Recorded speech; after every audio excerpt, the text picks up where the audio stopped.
আসসালামু আলাইকুম, welcome back to my channel.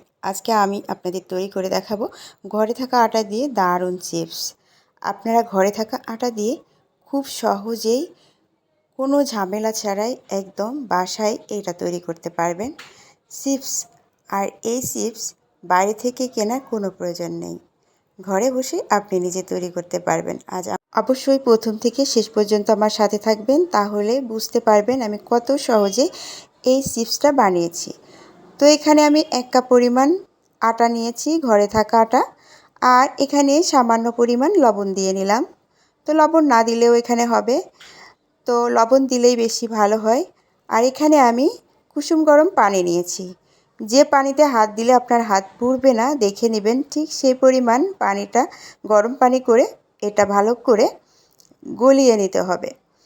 তো এমনভাবে গোলাতে হবে যেন এর ভিতরে কোনো প্রকারের দলা দলা ভাবটা না থাকে। তো সেইভাবে আমি এটা গুলাইয়ে নিচ্ছি। তো আমি কতটুক পরিমাণ এটা ঘন করব সেটা আপনাদের দেখিয়ে দিচ্ছি। তো এই গোলাটা একদম মিহি করে গোলাতে হবে।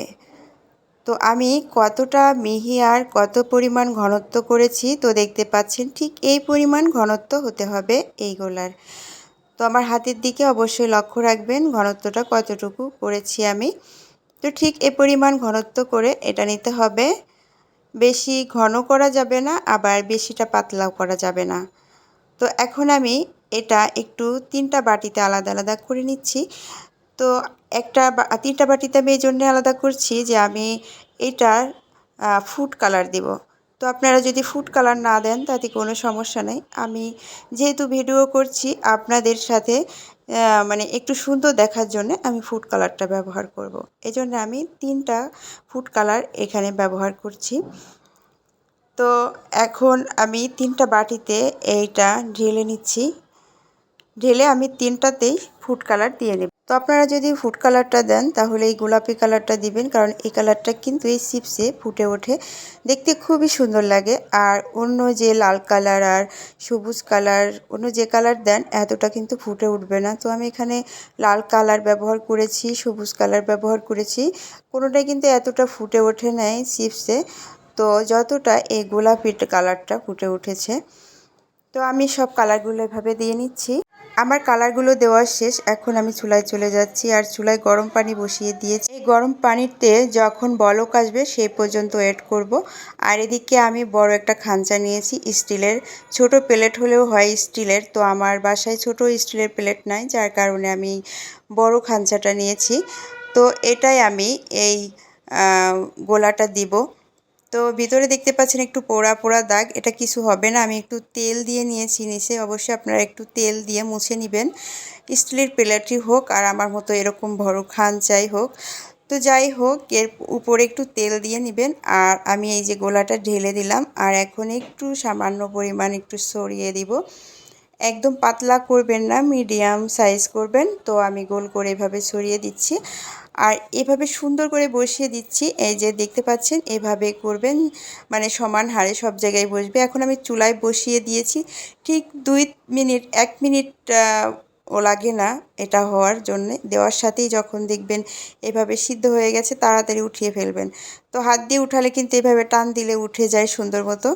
তো এভাবে দেখুন আমি বানিয়ে ফেলছি। এই যে পানিটা অবশ্যই বলক আসতে হবে, বলক আসা পানির উপরে এটা বসিয়ে দিয়েছি। শুধু প্লেট থাকলে আপনি প্লেটটা বসিয়ে দিবেন।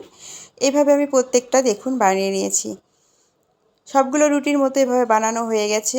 আর এটা কিন্তু বেশিক্ষণ রাখবেন না অবশ্যই, মানে সিদ্ধ হওয়ার সাথে সাথেই উঠিয়ে ফেলতে হবে।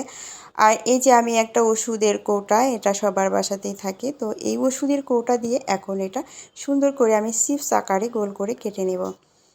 তো আপনারা অন্য কিছু দিয়েও কাটতে পারেন, কোনো সমস্যা নেই, তবে এটা দিয়ে কাটলে খুব সুন্দর হয়, মানে সাইজটা মিডিয়াম থাকে আর কাটাটাও অনেক সুন্দর হয়। দেখুন আমার একটা কাটা হয়ে গেছে, আমি উঠিয়ে দেখাচ্ছি কিভাবে টান দিয়ে উঠাবেন। তো এইভাবে এই যে টান দিলে একদম সুন্দর মতো উঠে যাবে, দেখতে পাচ্ছেন। আর যে গোল গোল এইভাবে আমি সবগুলো কেটে নিয়েছি। তো দেখতে পাচ্ছেন এই যে সব কাটা হয়ে গেছে। এখন আমি এটা শুকাতে দিব। তো এটা শুকানো কিন্তু কোনো ব্যাপারই না, আপনি গ্যাসের নিচে কিংবা রোদ্রে দিলে কিন্তু 10-15 মিনিটে একদম শুকিয়ে যাবে সুন্দর মতো। আর কিংবা ফ্যানের নিচেও রেখে দিতে পারেন, এটা শুকিয়ে যাবে। তো দেখুন আমারগুলো কিন্তু শুকিয়ে গেছে। আর দেখতে পাচ্ছেন এখন আমি কিছু চিপস আপনাদের ভেজে দেখাচ্ছি যে কত সুন্দর। বাইরে থেকে কিনে খাওয়ার থেকে বাসায় আমি তৈরি করে এই চিপসগুলো একদম বাইরের থেকে কোনো অংশেই কম নয়, বরঞ্চ বাসায় আমরা পারফেক্ট জিনিসগুলো খেতে পারি। তো আমি এই যে কড়াই নিয়েছি আর পরিমাণ মতো তেল নিয়েছি, আর দেখতে পাচ্ছেন এখন এই যে চিপসগুলো দিয়ে দিলাম। কত সুন্দর চিপসগুলো হয়েছে। অবশ্যই তেলটা হালকা গরম করতে হবে, আর হালকা গরম অবস্থায় ছেড়ে দিতে হবে, না হলে এটা কিন্তু বেশি গরম তেলে দিলে কিন্তু একদম পুড়ে যায়। তো সবাই ভালো থাকবেন, ভালো লাগলে আমার পেজটাকে ফলো করে দিবেন, আর ইউটিউব চ্যানেল থেকে দেখে থাকলে অবশ্যই আমার চ্যানেলটা সাবস্ক্রাইব করে দিবেন। সবাই অনেক অনেক ভালো থাকবেন। আজ এ পর্যন্ত, আল্লাহ হাফেজ। ভালো